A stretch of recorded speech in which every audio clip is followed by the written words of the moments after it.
அழைக்கின்றாரே நம்ம அண்ணா சாமி அழைக்கின்றாரே.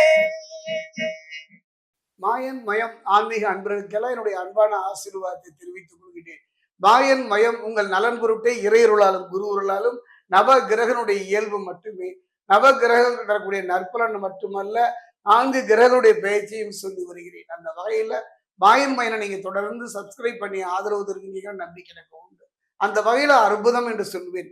கிரகங்கள் பெயர்ச்சியானதை உடைய வாழ்வுடைய எந்த பெயர்ச்சியும் சந்திக்க முடியவில்லையே என்று கலைகின்ற உங்களுக்கு எல்லாம் சோழி பிரசனம் சொல்வது 2 தான்.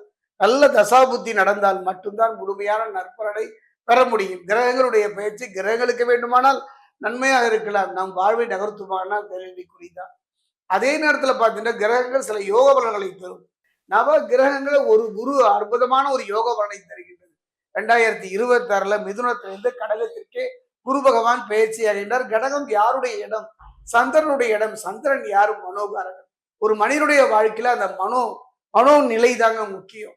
ஒரு மனோநிலை நன்றாக இருக்கும் பொழுதுதான் நாம் உதவி கேட்டாலும் கூட அவர் தருகின்ற ஒரு நிலை. ஒரு மனோநிலை நன்றாக இருந்தாலும் மட்டும்தான் அந்த வெற்றியை நோக்கி நகர்கின்ற ஒரு உற்சாகம் வரும். தன்னம்பிக்கையின் தைரியமும் ஒரு மனோநிலையை பொறுத்து அமைகின்றது.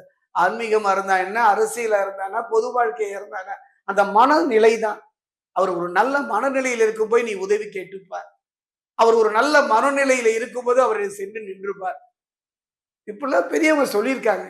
அந்த மனநிலை நன்றாக அமைந்துதான் திருமண பொருத்தமும் அமையும், வாழ்வும் அமையும், தொழிலும் அமையும், எல்லாம் அமையும். சொல்றாங்கல்ல, டே அப்பா கோபமா இருக்காரா, கோபமான ஒரு மனோநிலையில் இருக்காரா, இப்ப போய் அவர்கிட்ட எதுவும் கேட்டுறாத, அப்புறமா தாய் சொல்கின்றாள் அல்லவா பிள்ளைகளுக்கு. அந்த நிலை அதுதான் சந்திரன்.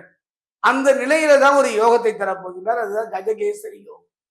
அதே நேரத்தில் இந்த குரு பகவானுடைய பெயர்ச்சி அப்படின்னு பார்த்தீங்கன்னா தனுசு ராசியை பொறுத்த வரைக்கும் 8ல அஷ்டம குருவாக இருக்கின்றார்.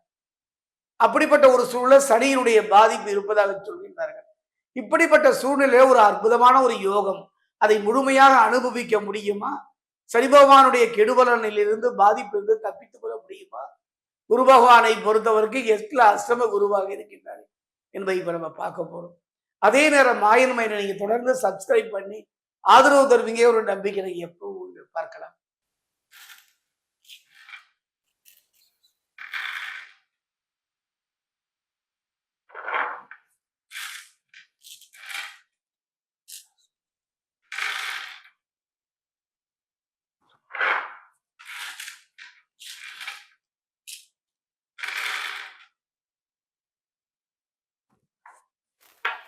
தனுசு ராசி அன்பர்களே, அருமையான சந்தர்ப்பம், ஒரு நல்ல ஒரு வாய்ப்பு.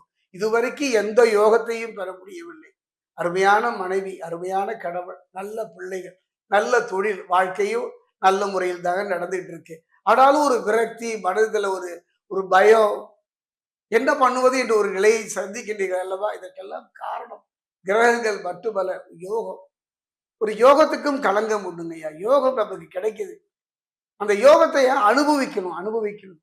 100 ஏக்கர் இடம் இருந்தாலும் அதை அனுபவிக்கணும். நல்ல தொழில், நல்ல பதவி, அரசியல் அற்புதமான நிலை இருந்தாலும் அதை அனுபவிக்கணும், முழுமையாக அனுபவிக்கணும். அதற்கெல்லாம் சில யோக பலன் வேணும். அந்த யோக பலன் தருவதில் குருவுக்கு ஈடு ஏது? அப்படிப்பட்ட குரு பார்க்க மட்டும் கோடி நன்மை அல்ல, யோக பலனை தருவதில் அதுவும் கஜகேசரி யோகம். கஜம் என்றால் யானை, கேசரி என்றால் சிங்கம். யானை போன்ற பலம், சிங்கம் போன்ற அந்த கம்பீரம். ஒரு மனிதன் வாழ்க்கையில பாத்தீங்கன்னா சிங்கம் போராடுவதை விட தன் குரலின் மூலமே எதிரிக்கு பயத்தை தந்துவிடும், நடுக்கத்தை தந்துவிடும். அந்த 2ஐயும் இழந்து கலங்கி நின்றீர்கள். நல்ல தொழில் அமைந்தும் வெளியிடத்துல போய் வேலை செய்து குடும்பத்தை விட்டு பிரிந்து இருக்கின்ற சூழ்நிலை. நல்ல உறவு இருந்தும் உறவுக்குள்ள பகை, எதுவுமே அடைய முடியலைங்க. நல்ல வேலை அமையல, நல்ல தொழில் அமையல. வெளிநாடு யோகம் கிடைத்து வெளிநாட்டுல நிம்மதியா மனதுக்கேற்ற வேலை கிடைக்கவில்லை. ஏதோ ஒரு விதத்துல ஏதோ ஒரு கலங்கம் மனதில். அந்த நிலை மாறுமான கண்டிப்பா மாறும். அதை முழுமையாக பெறக்கூடிய அற்புதம். மற்றதெல்லாம் ஒதுக்கிடுங்க ஐயா.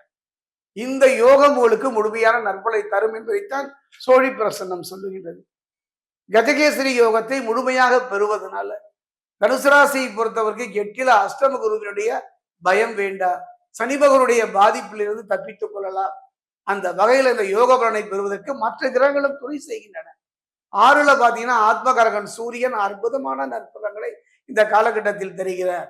அதே நேரத்துல பாத்தீங்கன்னா பாக்கியாதிபதியான அவர் முயற்சிகளை வெற்றியை தருவார். தொழில, வாழ்க்கையில, குடும்பத்துல தடைபட்டு போன பிரச்சனையான சங்கடங்களை தரக்கூடிய நிலையை மாற்றுகின்ற ஒரு நிலை. அதே நேரத்துல பாத்தீங்கன்னா 5ல பாத்தீங்கன்னா பூமிகாரகன், இரத்தகாரகன் என்று சொல்லக்கூடிய செவ்வாய் லாபஸ்தானத்தை பார்ப்பதனால தொழில நல்ல முன்னேற்றம். சிலருக்கெல்லாம் பதவி உயர்வோடு கூடிய இடமாற்றம் பெறுவீர்கள். அதே நேரத்துல அரசு துறையில வேலை செய்பவர்கள் சற்று கவனமா இருக்கணும். கவலைப்பட வேண்டாம். அந்த நிலையை பார்க்கும்போது சிரமங்கள் தீரும். ராசிநாதன் அப்படின்னு பாத்தீங்கன்னா அஷ்டமத்தில் இருந்தாலும் நேரு பார்வை உங்களுடைய தன குடும்ப ராசி விழுவதனால பாதிப்புகள் வராது. அதைத்தான் சொல்லும். குறிப்பா சொல்ல போனா தாமதம். நீங்க உடல்நிலையில கவனம். உடல்நிலையில மட்டும் சற்று கவனமாக இருந்து விட்டாலே போதும். மனோநிலையை பொறுத்த வரைக்கும் ஒரு குழப்பமான ஒரு நல்ல மனநிலை. பூனை ஒரு மதில் மேல் இருக்கின்றது. அது இடம் போவதா, வலம் போவதா, நேர் போவதா என்று கலைந்திருக்கின்ற நிலைதான் இப்போ உங்க நிலை. அந்த நிலை மாறும். தெளிவான ஒரு முடிவு. உங்க திறமைகள் புலப்படுகிற ஒரு அற்புதம். குடத்திற்குள் இருந்த விளக்கு குடத்துக்கு மேல வந்த மாதிரி உங்க திறமையும் அறிவுக்கும் ஏற்ற ஒரு அங்கீகாரம் கிடைக்கும் இந்த கஜகேசரி யோகத்தின் மூலமாக. அது மட்டும் பாத்தீங்கன்னா உறவினர்களிடையே இருந்து வர மன கசப்புகள் விலகும். சகோதர சகோதரிகள் மத்தியில ஒரு அன்பு பாசம் பேரிடும். கணவன் மனைவிக்குள்ள ஒரு அந்யோனி ஏற்படும். போதுமை, பிரச்சனை இல்லாத, மனக்கவலை இல்லாத நிம்மதியான ஒரு சந்தர்ப்பம் அமைவதை நீங்கள் உங்க வாழ்க்கையில கொஞ்சம் கொஞ்சமா உணர்வீர்கள். அதே தளர்ந்து போனீர்கள் மன ரீதியா, அந்த தளர்ச்சி நீங்கும். தவித்த வாய்க்கு தண்ணீர் கிடைப்பது போல, பசித்த வயிற்றுக்கு ஒரு கவலம் உணவு கிடைப்பது போல, அடர்ந்த வனத்திலே தனித்து நிற்கும் பொழுது ஒரு ஆதரவு குரல் கேட்பது போல ஒரு யோகம் தான் கஜகேசரி யோகம். அந்த யோகம் உங்களை நெருங்கி கொண்டிருக்கின்றது. அருமையா நெருங்கி விட்டது. கவலைப்பட வேண்டாம். எங்கு விழுந்தீர்களோ, எங்கு ஏமாற்றப்பட்டீர்களோ, எங்கு துரோகத்தை சந்தித்தீர்களோ அங்கிருந்து வீரோடு எழுந்து வருகின்ற ஒரு அற்புதமான யோக பலன் பெறப்போகின்றது. நீங்க செய்ய வேண்டியது ஒண்ணுதான், தெய்வ பலத்தை மட்டுமே நாடுங்கள். அந்த வகையில பார்க்கும்போது அறுபடை வீடு முருகன் ஆலயம், முருகனுடைய ஆலயம் எங்கிருந்தாலும் சென்று நின்று மனமுருக வழிபாடு செய்யுங்கள். அதே நேரம் திருத்தணி பாதசனீஸ்வரர் ஆலயத்துல பிரகஸ்பதி என்று சொல்லக்கூடிய குருவுக்கு ஒரு ஆலயம், சென்று நின்று அவர் பாதத்துல சிரசை வைத்து வழிபாடு பண்ணுங்கள்.